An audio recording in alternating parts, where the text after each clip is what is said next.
नमस्कार, मंडल news bulletin में आपका स्वागत है। आइए पेश करते हैं आज के कुछ प्रमुख व मुख्य समाचार। अब तक यदि आपने मंडल न्यूज के इस चैनल को लाइक व सब्सक्राइब नहीं किया है तो जल्द से जल्द इस चैनल को लाइक व सब्सक्राइब जरूर कर दें।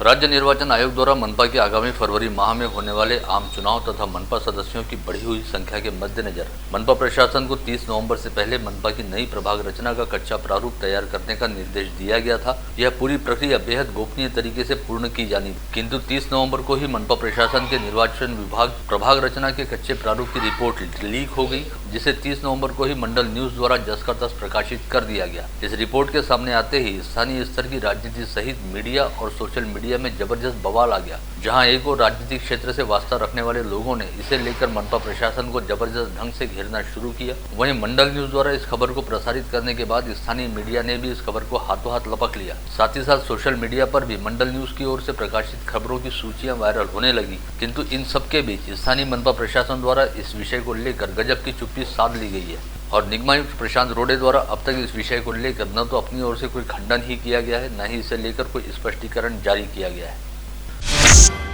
वहीं इस दौरान मनपा प्रभाग की प्रारूप रचना की रिपोर्ट लीक होने को लेकर महापौर चेतन गावंडे ने सीधे राज्य के राज्यपाल भगत सिंह कोश्यारी को पत्र लिखा है, जिसमें उन्होंने गोपनीय रिपोर्ट के लीक होने को लेकर अपनी आपत्ति दर्ज कराते हुए प्रशासन को प्रभाग रचना के पुनर्गठन का निर्देश दिए जाने की मांग की है।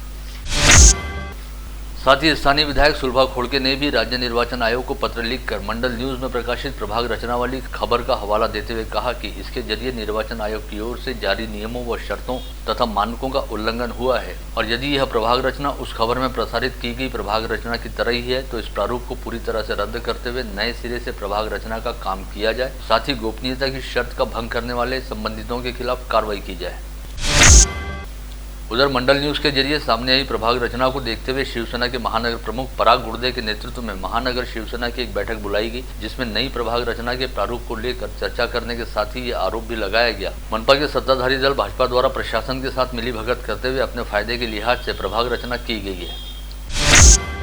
प्रभाग रचना को लेकर विरोधी दलों द्वारा भाजपा के संदर्भ में लेकर लगाए जा रहे आरोपों पर जवाब देते हुए मनपा के सभागृह नेता तुषार भारती ने कहा कि गत रोज यह मामला सामने आते ही खुद उन्होंने और महापौर चेतन गावंडे ने प्रशासन के नाम एक पत्र जारी कर नए सिरे से प्रभाग रचना तय करने की मांग उठाई थी। यदि इस प्रभाग रचना में उनका कोई भी फायदा या सहभाग होता तो हम यह मांग निश्चित तौर पर नहीं उठाते। वहीं उन्होंने इस बात की ओर भी ध्यान दिलाया कि अब तक मनपा के किसी भी विपक्षी दल द्वारा नए परिसीमन की मांग नहीं उठाई गई है।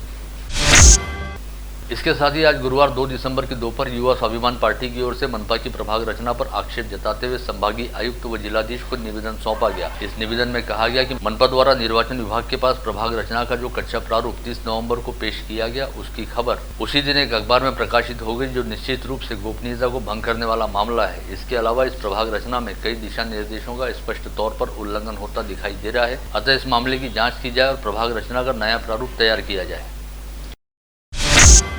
जिले के सांसद नवनीत राणा द्वारा संसद शीत सत्र के दौरान लोकसभा में अमरावती के बेलोरा विमानतल का मुद्दा उठाते हुए कहा गया कि 5 जिलों का संभागीय मुख्यालय रहने वाले अमरावती जिले में विगत अनेक वर्षों से नियमित हवाई सेवा शुरू होने की प्रतीक्षा की जा रही है, किंतु यह मामला सालों साल से अधर में लटका हुआ है। वहीं अमरावती के बेलोरा विमानतल के विस्तार व विकास हेतु आवंटित निधि को राज्य सरकार द्वारा कोविड संबंधी कामों में प्रयोग कर लिया गया है। ऐसे में इस विमानतल का काम कब पूर्ण होगा और यहाँ से हवाई सेवाएं कब शुरू होंगी, जिसके बाद केंद्रीय नागरिक उड्डयन मंत्री ज्योतिरादित्य सिंधिया ने बेलोरा विमानतल के कामों की पूर्तता हेतु आवश्यक रहने वाले 75 करोड़ रुपए की निधि को तत्काल वितरित करने का वचन सदन के भीतर दिया।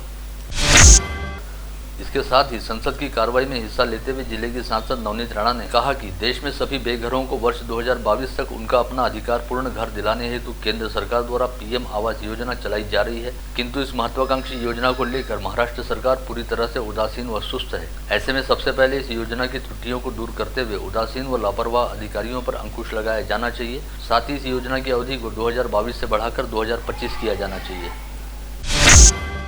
फैमिली हेल्थ इंश्योरेंस करवाने के नाम पर शहर के एक निजी अस्पताल में पॉलिसी धारक की स्वास्थ्य जांच कराते हुए बाद में उसे कोविड संक्रमित मरीज बताकर इंश्योरेंस कंपनी से 2.5 लाख रुपए का क्लेम जारी करवाने का गोरखधंधा एक सजग महिला की ईमानदारी के चलते सामने आया। जब इस सजग महिला ने अपने खाते में आई हुई 2.5 लाख रुपए की रकम का लालच किए बिना वह रकम बीमा कंपनी को वापस लौटाई और पूरे फर्जीवाड़े की जानकारी शहर पुलिस आयुक्त डॉक्टर आरती सिंह से मुलाकात करते हुए उन्हें बताई, जिसके बाद इस मामले की जाँच आर्थिक अपराध शाखा को सौंपी गई है। पता चला है कि बोहरा गली परिसर में रहने वाले एक प्रतिष्ठित परिवार की महिला से उसके परिचय में रहने वाली और बीमा एजेंट के तौर पर काम करने वाली एक महिला ने हेल्थ इंश्योरेंस पॉलिसी निकालने का निवेदन किया और संभ्रांत महिला द्वारा पॉलिसी लेने के लिए हामी भरते ही उसे मेडिकल चेकअप के लिए श्री कृष्ण पेट परिसर स्थित एक निजी अस्पताल में ले जाया गया। इसके करीब 4 माह बाद इस महिला को रिलायंस इंश्योरेंस कंपनी से एक वेरिफिकेशन कॉल आई, जिसमें पूछा गया कि क्या वे श्री कृष्ण पेट स्थित निजी कोविड अस्पताल में बतौर कोविड पॉजिटिव मरीज भर्ती थे और क्या इसके लिए इंश्योरेंस क्लेम किया गया है। इससे इस परिवार के लोगों को काफी आश्चर्य हुआ, क्योंकि उनमें से कभी भी कोई कोविड संक्रमित नहीं हुआ था और इंश्योरेंस क्लेम भी नहीं किया गया था। लेकिन इसके बावजूद इंश्योरेंस कंपनी वालों के पास उनके पूरे दस्तावेज मौजूद थे, जिसके आधार पर इंश्योरेंस कंपनी उन्हें 2.5 लाख रुपए देने के लिए तैयार थी। वहीं इसके बाद इस परिवार को liberty insurance, IFFCO Tokyo insurance व स्टार हेल्थ इंश्योरेंस से भी कोविड बीमा क्लेम के लिए फोन आने लगे और लिबर्टी इंश्योरेंस ने इस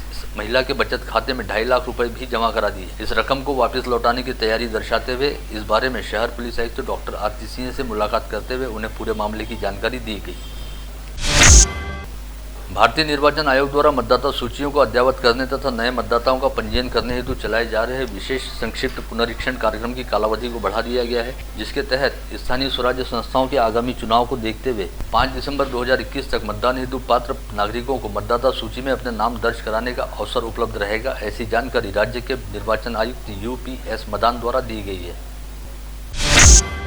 महानगरपालिका के उद्यान विभाग में लिपिक के तौर पर कार्यरत श्रीकांत रमेश गिरी ने गत रोज रात 8 बजे जहर पीते हुए आत्महत्या करने का प्रयास किया। हालांकि उन्हें तुरंत अस्पताल ले जाकर भर्ती कराया गया, जहां पर काफी प्रयासों के बाद उनकी जान बचाई सकी। पता चला है कि विष प्राशन करने से पहले श्रीकांत गिरी ने बाकायदा एक सुसाइड नोट भी लिखा था, जिसमें शहर के एक स्थानीय अखबार के नाम सहित एक राजनीतिक दल की युवा आघाड़ी के नेता का नाम लिखते हुए उन पर खुद को ब्लैकमेल करने का आरोप लगाया गया था। पुलिस द्वारा मामले की जाँच की जा रही है।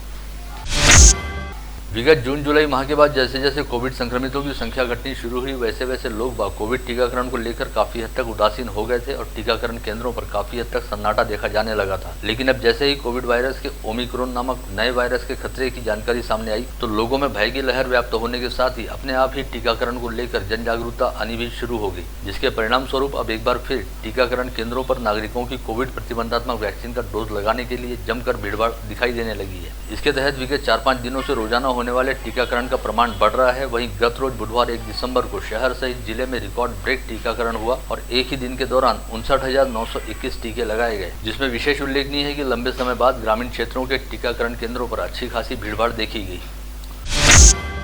जिले के पूर्व पालक मंत्री डॉक्टर सुनील देशमुख ने गत रोज अपने फेसबुक अकाउंट पर एक अखबार की कतरन शेयर की है, जिसमें तीतर कथा प्रकाशित हुई थी। अपनी इस पोस्ट के जरिए डॉक्टर देशमुख ने अपने फायदे के लिए अपने ही लोगों को मुसीबत में फंसाने वाले तत्वों से सावधान रहने और ऐसे तत्वों को नष्ट करने के संदर्भ में संदेश देने का प्रयास किया है। 2 दिन पूर्व अमरावती शहर के दौरे पर आए भाजपा नेता किरीट सोमैया का दौरा निपटते ही डॉक्टर सुनील देशमुख द्वारा शेयर की गई पोस्ट के सामने आने के बाद इसका सीधा संबंध सोमैया के दौरे और विगत 12 व 13 नवंबर को अमरावती में हुए दंगे व हिंसाचार को लेकर भाजपा नेताओं की भूमिका के साथ जोड़ा जा रहा है।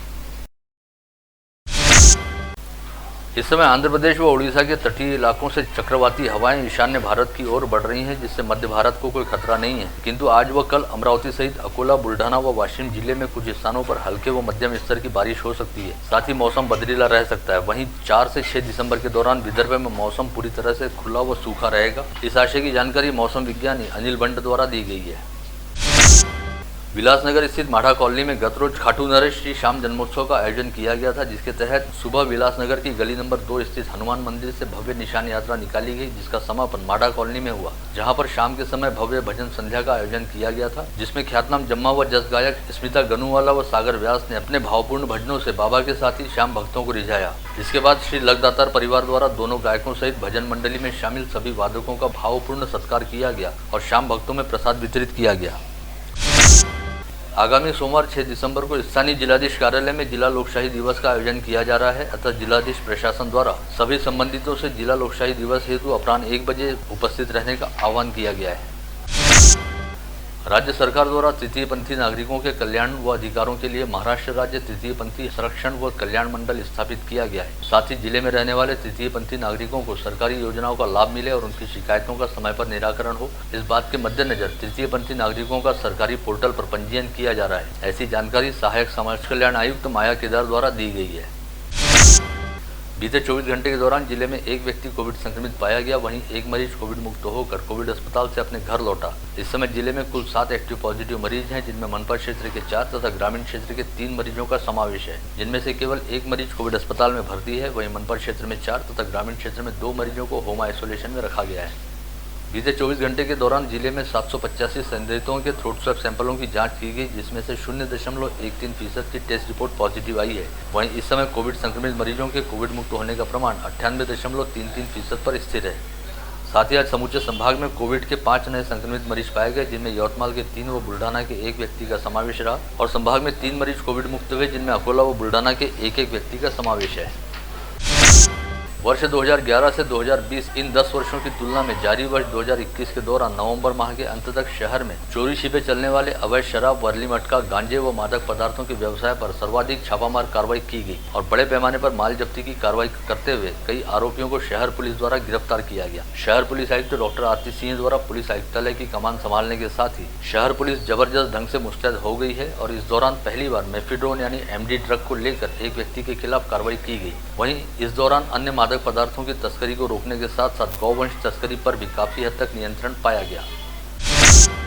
महावितरण कंपनी द्वारा किसानों एवं ग्रामीणों से जबरन की जा रही बकाया बिलों की वसूली के खिलाफ आज प्रहार जनशक्ति पार्टी द्वारा महावितरण कंपनी की नीतियों को लेकर धरना आंदोलन किया गया। साथ ही अधीक्षक अभियंता को निवेदन सौंपते हुए कहा गया कि किसानों से बिजली वसूली की सख्ती न की जाए। शेतकरी संघटनेच्या वतीनं पूर्ण अमरावती जिल्ह्यामध्ये जे विद्युत महामंडळामार्फत कनेक्शन कापणी सुरू होते त्या विरोधात आम्ही आज सर्व शेतकरी संघटना प्रहार जनशक्ती पक्षाच्या वतीने येथे एक आंदोलन केलं, ठिय्या आंदोलन, आणि आम्ही त्वरित वीज कनेक्शन जे कापले ते जोडणीची मागणी केली आणि त्यांनी कबूल केलं, आम्हाला लेखी आश्वासन दिलं का ते जोडून देतो म्हणून। आणि दुसरा जो अचलपूरमध्ये भोरे नामाचा शेतकरी होता तो आज दवाखान्यात भरती आहे, त्याला सुद्धा शॉक लागून त्याला विद्युत मंडळ सुद्धा आज भरपाई देणार आहे। या मागण्या आमच्या मान्य केल्यावरच आम्ही बाहेर पडलो। आगामी 5 दिसंबर को अमरावती शहर में पेंशन संघर्ष यात्रा का आगमन होने जा रहा है, जिसका आयोजन जूनियर पेंशन संघर्ष समन्वय समिति द्वारा किया गया है। यह पेंशन यात्रा विगत 22 नवंबर को मुंबई के आजाद मैदान से शुरू हुई और राज्य के 36 जिलों से होकर गुजरेगी। इस आशय की जानकारी समिति द्वारा यहां बुलाई गई पत्रकार परिषद में दी गई। आमची जे भव्य पेन्शन संघर्ष यात्रा जी निघाली आहे ती एकमेव मागणीसाठी निघाली आहे। 1 नोव्हेंबर 2005 नंतर जे कर्मचारी आणि अधिकारी शासकीय सेवेत लागलेले आहेत त्या सर्वांना जुनी पेन्शन योजना लागावी यासाठी ही पेन्शन संघर्ष यात्रा निघालेली आहे। आणि या पेन्शन संघर्ष यात्रेचं अमरावतीला 5 डिसेंबर 2021ला भव्य पेन्शन संघर्ष सभेत आपल्या अमरावतीला याचा कार्यक्रम ठेवलेला आहे। तरी या ही जी मागणी आहे 1982 व 84 जी जुनी पेन्शन योजना सर्व कर्मचारी आणि अधिकाऱ्यांना लागावी या एकमेव मागणीसाठी हे आंदोलन आपण पूर्ण महाराष्ट्रभर करत आहोत। तरी तुमच्या माध्यमातून आम्हाला विनंती करतो आहे की सरकारला की आमच्या सर्व कर्मचारी आणि अधिकाऱ्यांना जुनी पेन्शन योजना चालू करा।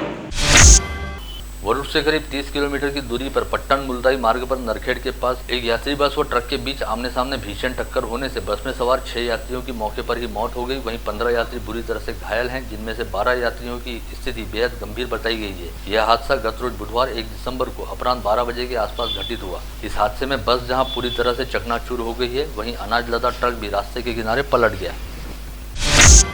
वरुड के मुलताई चौक परिसर की शारदा कॉलोनी में रहने वाले डॉक्टर अद्वैत चौधरी के साथ एक युवती का विवाह 15 मार्च 2021 को हिंदू रीति रिवाज के साथ बेहद सादे पद्धति से हुआ था। पश्चात 1 जून 2021 को डॉक्टर चौधरी ने अपनी पत्नी को सास ससुर की सेवा के लिए वरुड लाकर छोड़ा और अकेले अमरावती रहने चले गए। पश्चात इस विवाहिता के सास ससुर ने डॉक्टर अद्वैत की उच्च शिक्षा के लिए मायके से 11 लाख रुपए की मांग करनी शुरू की, जिसके लिए शिकायतकर्ता विवाहिता को शारीरिक व मानसिक तौर पर प्रताड़ित करना शुरू किया गया। पश्चात विवाहिता ने वरुड पुलिस थाने में पहुंचकर अपनी शिकायत दर्ज कराई, जिसके आधार पर दहेज प्रतिबंधात्मक कानून के अंतर्गत उसके पति सहित ससुराल पक्ष के कुछ 5 लोगों के खिलाफ अपराध दर्ज किया गया। यवतमाल जिले में विवाह के 1 वर्ष बाद ही ससुरालियों द्वारा विवाहिता के समक्ष मायके से 15 लाख रुपए लाकर देने की मांग शुरू की गई, जिसके लिए उसे प्रताड़ित भी किया गया। यह प्रताड़ना सहन नहीं होने के चलते जब विवाहिता अपनी छोटी बच्ची को लेकर अपने मायके चली गई तो उसके कुछ दस्तावेजों का दुरुपयोग करते हुए ससुरालियों द्वारा उसके नाम पर बैंक से 12 लाख रुपए का कर्ज निकाला गया। बैंक से नोटिस आने के बाद इस महिला को इस बारे में जानकारी प्राप्त हुई। पश्चात उसने अपने पति सहित ससुरालियों के खिलाफ पुलिस में शिकायत दर्ज कराई, जिसके आधार पर पुलिस ने कुल 6 लोगों को नामजद किया है। मोर्शी तहसील के लाड़की गांव में रहने वाला अक्षय राउत करीब 6 दिन पहले अपने घर से लापता हो गया था। पश्चात उसकी हर ओर खोजबीन की गई और कहीं पर उसका कोई पता नहीं चलने पर उसके पिता महादेव राउत ने 30 नवंबर को शिरखेड़ पुलिस थाने में अपने बेटे की गुमशुदगी को लेकर शिकायत दर्ज कराई। पश्चात अगले दिन 1 दिसंबर को शिरखेड़ से लाड़की मार्ग पर स्थित अशोक देशमुख के खेत में काम कर रहे मजदूरों को एक सड़ा गला शव दिखाई दिया, जिसके बारे में तुरंत शिरखेड़ पुलिस को अवगत कराया गया। पुलिस ने मौके पर पहुंचकर पंचनामा किया और शव की शिनाख्त अक्षय राउत के तौर पर हुई। विगत कई दिनों से अमरावती शहर में दुपहिया चोरी की वारदातें लगातार बढ़ती जा रही हैं। ऐसे कुछ मामलों की जांच करते हुए गत रोज शहर पुलिस आयुक्तालय की अपराध शाखा ने 3 युवकों को गिरफ्तार करते हुए उनके पास से चोरी के 3 दुपहिया वाहन बरामद। पकड़े गए युवकों के नाम परतवाड़ा निवासी रोशन मेहरे, सौदागरपुरा निवासी शहजाद खान, यूसुफ खान तथा अंसार नगर निवासी मोहसिन शाह, हुसैन शाह बताए गए हैं।